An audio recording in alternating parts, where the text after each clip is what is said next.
दारिद्र्य पाचवीलाच पुजलेलं आई अंगणवाडी मदतनीस वडील हाताला मिळेल ते काम करणारे आणि घरात 3 मुलं त्या मुलांची शिक्षण घराच्या कुटुंबाचा सगळा खर्च आणि यातून मुलांनी यशोशिखर गाठले त्यामधला नागसेन पंचांगे हा मंत्रालयात सहाय्यक कक्ष अधिकारी गट ब म्हणून त्याची निवड झाली. विशेष बाब अशी आहे त्याने आतापर्यंत 6 परीक्षांचा त्याचा निकाल आलाय.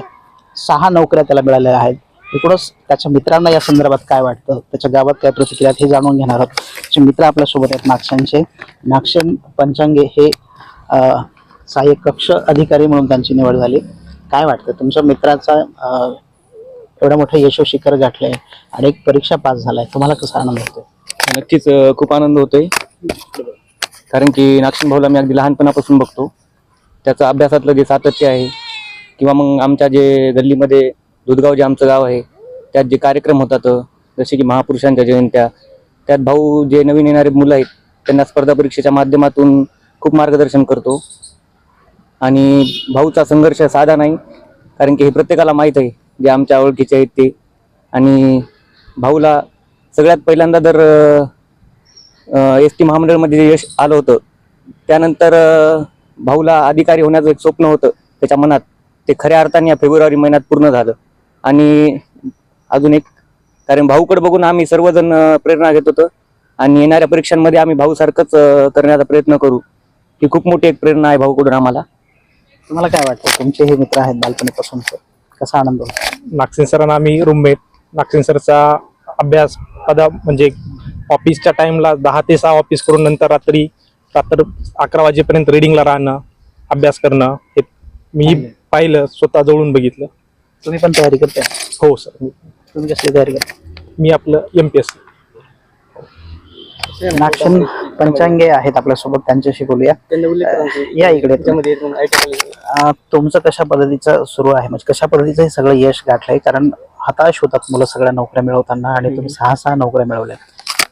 कसं आहे सर आता माझी परिस्थितीच म्हणजे आई अंगणवाडी मदतीस आहे वडील भूमिहीन आहेत जे मिळेल ते काम करतात.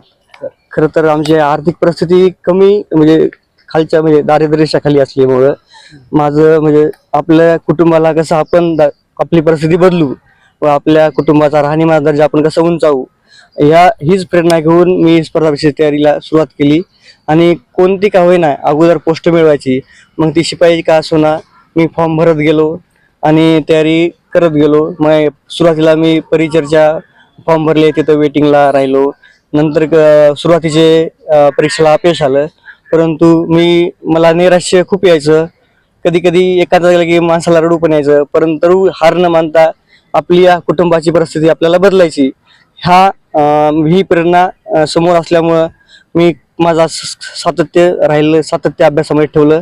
आणि शेवटी मला 2017 मध्ये आपल्या परभणी ST महामंडळ विभाग आहे यांची जाहिरात आली होती. तिथला मी फॉर्म भरला आणि तिथे माझं सिलेक्शन झालं. आणि माझी पहिली पोस्टिंग म्हणजे आपल्या परभणी जिल्ह्यामध्ये माझ्या स्वतःच्या तालुक्यामध्ये ST आगार जिंतूर इथे माझी क्लर्क म्हणून पोस्टिंग जुलै 2018 मध्ये झाली. तिथं मी 6 ते 8 महिने माझा जॉब सुरू होता. तिथं पण मी अभ्यास करत होतो. तिथं पण माझी लायब्ररी सुरू होती. अशाच याच काळामध्ये माझा मंत्रालयामध्ये लिपिक म्हणून रिझल्ट आला. आणि नंतर मी फेब्रुवारी 2019 मध्ये मंत्रालयामध्ये क्लर्क म्हणून जॉईन केलं. तिथं पण माझा अभ्यास सुरूच होता.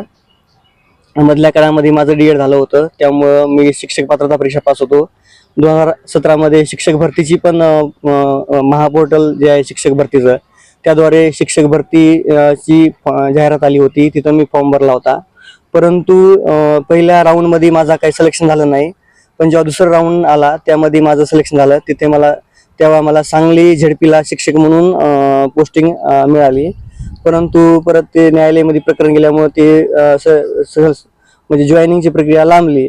त्यावेळेस मग 2022 मध्ये दुसरी शिक्षक भरती आली. दुसऱ्या शिक्षक भरतीची मी तयारी केली तर मला जालना येथे झेडपीला मला शिक्षक म्हणून पद मिळालं. त्याच दरम्यान 2023ला MPSCची मोठी जाहिरात आली होती. त्यामध्ये जिल्हाधिकारी ऑफिसमध्ये माझं महसूल सहाय्यक म्हणून सिलेक्शन झालं 2024 मध्ये असं आहे. परंतु आता माझा मंत्रालयामध्ये खूप 4-5 वर्ष झाले होते आणि तिकडं आमच्यामध्ये कसं विभागीय स्पर्धा परीक्षा असते मंत्रालयाची, जे तर त्यामध्ये 25ला ती जाहिरात आली आणि 3 नोव्हेंबर 2025ला ती परीक्षा झाली आणि 13 नोव्हेंबर 2026ला हा निकाल लागला. त्यामध्ये माझं सहाय्यक कक्ष अधिकारी म्हणून निवड झाली आहे. अभ्यासाची पद्धत कशी होती? कारण अनेकदा विद्यार्थी खचून जातात, सगळा अभ्यास करताना सोडून देतात, एमपीएससी खूप अवघड आहे वगैरे वगैरे. तर त्या सगळं तुम्ही काम करत असताना, म्हणजे मंत्रालयात तुम्ही स्वतः होतात तरी सुद्धा रिझल्ट आलाय, कशा पद्धतीचा वेळ कसं काढाल, शेड्यूल काय होतं? कसं आहे सर, मी जेव्हा मला जॉब नव्हता त्यावेळेसच मी बऱ्यापैकी अभ्यास माझा झाला होता. कारण जेव्हा मी जॉब नव्हतो त्यावेळेस मी दररोज 10 तास 8 किंवा 10 तास तरी माझा अभ्यास व्हायचा. जवळपास मी 2-3 वर्ष अभ्यास माझा झाला होता. पण मी गटब किंवा गटक किंवा गड्डचीच सरळ सेवा भरती द्यायचो असं आहे. त्यामुळे माझा बऱ्यापैकी जे बेसिक अभ्यास आहे तो माझा बऱ्यापैकी अगोदर झाला होता. फक्त आता जॉब लागल्यानंतर थोडा आणखी तेच अभ्यास कंटिन्यू सातत्य राहणं हे महत्वाचं होतं. त्यामुळं वेळ कसं काढायचं? वेळ कसं सर, आता आमचं ऑफिस 10 ते पावणे 10 ते 6:15 असं ऑफिस आहे. तर मी मुंबईला कॉटन ग्रीन येथे राहतो. तिथं आमच्या स्टेशनच्या बाजूला एक लायब्ररी आहे. ती लायब्ररी सकाळी 7 वाजता उघडते. तर मी सकाळी लवकर उठून सकाळी 1-2 तास सकाळी मला मिळायचे 9 वाजेपर्यंत. 7ला गेले 7 ते 9 किंवा 8ला गेले 8 ते 9 असं 1 ते 2 सरासरी, म्हणजे असं कंटिन्यू नाही, म्हणजे वेळेवर म्हणजे तंतोतंत नाही, पण असं कमी जास्त 1-1.5 तास सकाळी मिळायचा. नंतर 7 वाजता 6ला 6:15ला आमचं ऑफिस सुटायचं. मी 7 वाजेपर्यंत रूमवर जायचो. 7 ते 8 पर्यंत सगळं फ्रेश होऊन जेवण करून परत 8 ते 11 परत रात्री 3 तास असं लायब्ररीमध्ये आमच्या अभ्यास करायचो. म्हणजे दररोज कमीत कमी सरासरी 4 ते 5 तास अभ्यास माझा व्हायचा, म्हणजे ऑफिशियल वेळेमध्ये, म्हणजे ऑफिसच्या दिवसामध्ये. आणि ज्यावेळेस सुट्टी असायच्या शनिवार रविवार, त्यामध्ये मग फुल टाइम आपण जेव्हा 8 किंवा 10 तास जेवढे होईल तेवढा ते कव्हर करायचा. अशा पद्धतीची स्ट्रॅटेजी माझी ऑफिसच्या जीवनामध्ये अभ्यासाची होती. अनंत अडचणी आल्या असतील आर्थिक स्वरूपाची, तुमची परिस्थिती जशी सांगितलं जातं सगळ्या गावकऱ्यांकडून. हे सगळं भागायचं कसं? म्हणजे फीज असतील किंवा इतर खर्च असतील, तुमचे 2-3 भाऊ सगळे शिकणारे आहेत, हे सगळं भागायचं कसं आणि भागवायचं कसं आहे ना सर, आता आमची आई अंगणवाडी मधलीच आहे. त्यांना तेव्हा तर खूप म्हणजे कमी पगार होती, 2-2.5 हजार. वडील पण म्हणजे असं मोलमजुरी करून कमीच उत्पन्न आहे आमच्या कुटुंबाचं. त्यात आम्ही 3 जण शिकायचो. तर आम्ही काय छोटी आंबेडकर नगर म्हणजे रूम केली होती, एकदम साधी, ज्याचा कमी पैशाची. त्यामध्ये मग आम्हाला म्हणजे त्यामध्ये भागायचं, म्हणजे त्या ऍडजस्ट करून भागायचं असं आहे ना. कारण आम्हाला स्पेसिफिक म्हणजे खूप कमी रक्कम मिळायची घरून, त्यामध्ये ऍडजस्ट करायचं. कधी कधी परीक्षेची फीस यायची तर लगेच आम्हाला कोणतीच गोष्ट लगेच मिळाली नाही. कधी पण म्हणजे वडिलांना सांगितलं की आपल्याला म्हणजे आता परीक्षेची फीस भरायची किंवा पुस्तक घ्यायचं, तर लगेच म्हणजे मला ती उपलब्ध झाली नाही. कारण आपली परिस्थिती अशी होती की आपले वडील आपल्याला लगेच देऊ शकतील 8 दिवसानं किंवा 15 दिवसानं, पण ती उपलब्ध व्हायची. पण आमचे वडील कधीच आम्हाला टाळलं नाही. जी आम्ही शिक्षणासाठी जे मागायचो ते आम्हाला थोड्या का दिवसानं होईना पण उपलब्ध करून द्यायचे, 8 दिवसानं किंवा 15 दिवसानं. बाहेरून कोणाची मदत झाली कधी? नाही, बाहेरून तर काही मला तर लक्षात येत नाही म्हणजे कोणाची मदत झाली. पण आमच्या आई वडिलांचा समजा तेच माहित, समजा कोण मदत केली कोण नाही असं आहे. मला तेवढे काही म्हणजे आयडिया. सर्व आमचे वडीलच जेव्हा मी पैशाची मागणी करायचो. वडील काय करतात, कुठले काम? वडील मोलमजुरीच करतात, जसे मिळेल ते काम. असं कधी म्हणजे कधी बँकेचे मॅनेजर ओळखीचे येतं, तर त्यांनी जे काम सांगितलं ते कधी करतात, किंवा कधी जे मिळेल ते कसं काम करतात. आणि विशेष म्हणजे त्यावेळेस आहे ना, माझा मधवा भाऊ हा सुमित आहे, तो आपले समाज कल्याण सामाजिक न्याय विभाग आहे याचा हॉस्टेलमध्ये, त्याला 12वीला चांगले मार्क होते 84%, त्यामुळे त्याचा हॉस्टेलला नंबर लागला होता. तर तो BA 3 वर्ष आणि MA 2 वर्ष असे 5 वर्ष तो हॉस्टेलला होता. तर तो कंटिन्यू त्याला जो भत्ता यायचा 600 रुपये, आपल्या 600 रुपये जो भत्ता यायचा, तो भत्ता मलाच द्यायचा. की आपले जे रूमचे भाडे असेल किंवा काय पुस्तक असेल किंवा फॉर्म भरायचा असेल, तर त्याची पण एक मला मदत झाली त्यावेळेसच्या माझ्या खडतर संघर्षाच्या काळामध्ये. की माझ्या लहान भावानं पण मला सपोर्ट केला की भाऊ, तुझा जे पैसे लागतील ना ते माझे 600 रुपये भत्ता ते तुलाच घेत आहे. असं कंटिन्यू असा एक पण नाही महिना की तर मला हे केलं नाही, की प्रत्येक महिना त्यांना मला 600 रुपये आपला मला म्हणजे सपोर्ट केला की भावाला असं आहे. नोकरी लागल्यावर तुम्ही पण मदत केली असेल. हा मग नोकरी तर त्याला उभं करणं माझी जबाबदारी होती. 2 भाऊ आहेत. 2 उभे आहेत, त्याला सुद्धा पायावर उभं करणं ही माझी नैतिक जबाबदारी होती. त्यामुळं तो जोपर्यंत स्थिर होत नाही तोपर्यंत सर्व माझी जबाबदारी होती. त्याला नोकरी लागणं ही माझी स्वतःची जबाबदारी होती, माझं स्वतःचं मोठं काम होतं. विशेष म्हणजे माझं त्यांनी पण चांगला अभ्यास केला आणि मी पण चांगला सपोर्ट म्हणजे आपला भाऊ असल्यामुळे आपली नैतिक जबाबदारीच आहे आपल्या भावाला समोर आणणं, आपल्यासारखंच त्याला बनवणं हे आपलं काम आहे. त्यामुळे सुद्धा नोकरी मिळवली. हा त्यांनी सुद्धा मग नोकरी मिळवली अभ्यास करून. तो आताच गेल्या महिन्यात जिल्हा कोर्टामध्ये लिपिक म्हणून जॉईन झाला आहे. ह्याचा आनंद आहे की म्हणजे 5-6 नोकऱ्या मिळाल्यात, आता थांबायचं का परत अजून काही पुढचं शिखर गाठायचं?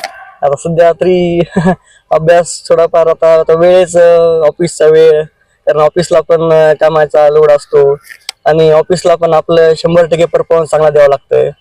चांगलं आपल्याच्यानं पण म्हणजे आपले कोणते पण काम पेंडिंग न राहिले पाहिजे असं आपली प्रत्येकाची हे असतं, कर्तव्यच आहे. त्यामुळे आता मुंबईच्या ठिकाणी राहून परत पुढे जरा अभ्यासाचं मॅनेज होणं आता जे भेटलं ऑफिस सुद्धा थाटावं लागेल ना आता, कुटुंब घर. हो ना. आता स्वतःच म्हणजे आता जवळपास 30-31 वय आहे. त्यामुळे आता स्वतःच पुढचे कार्यक्रम करणं जीवनातले ते महत्वाचे आहे. हो ना. असं मला सांगा की जी काही मुलं हताश होतात सातत्यानं, बऱ्याचदा अभ्यास करताना मुलांनी सुसाईड केल्याची प्रकरणं समोर आली. आणि त्या सगळ्या नवतरुणांना जे अभ्यास करतात सातत्याने आणि त्यांना यश मिळत नाही, अशा मुलांना काय आव्हान कराल, मार्गदर्शन कराल? कसं आहे सर, स्पर्धा परीक्षा ही म्हणजे अनिश्चितीची स्पर्धा परीक्षा आहे.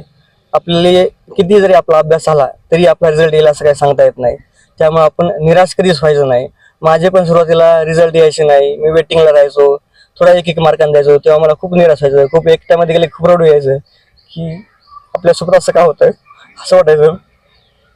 परंतु हताश न होता आपण समोर गेलं पाहिजे.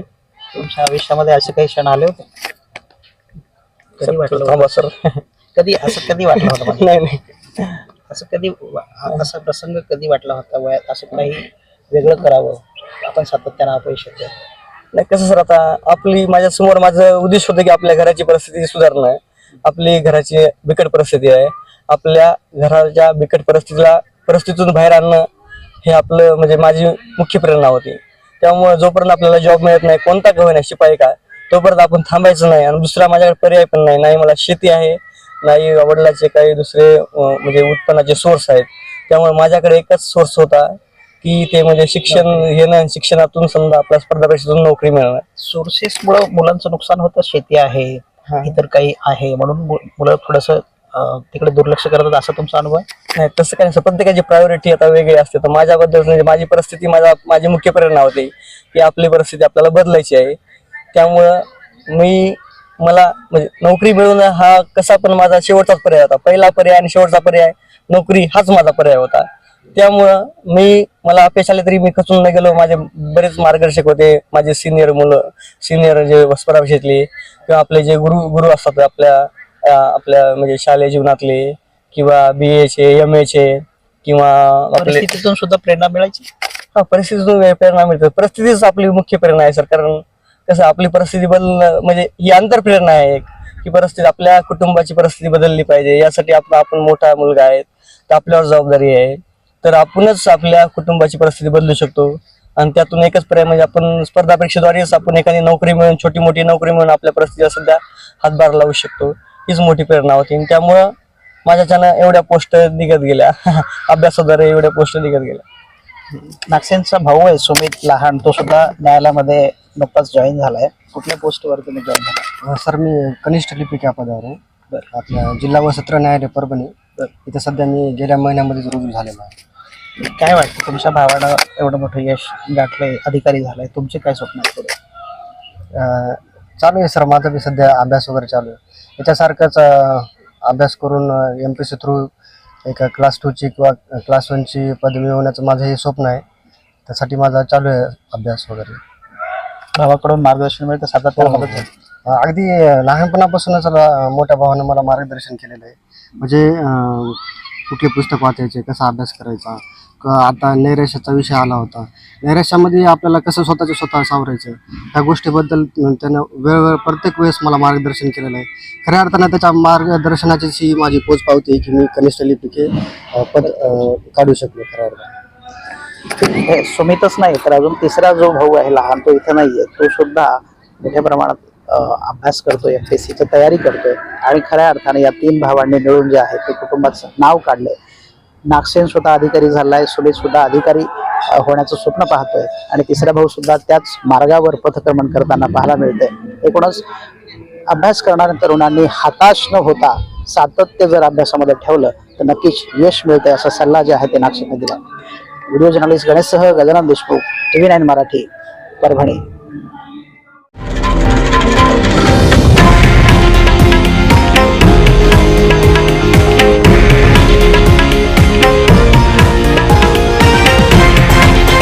हे आहे देशातील नंबर 1 न्यूज नेटवर्क आणि आपण पाहत आहात TV9 मराठी, एकमेव.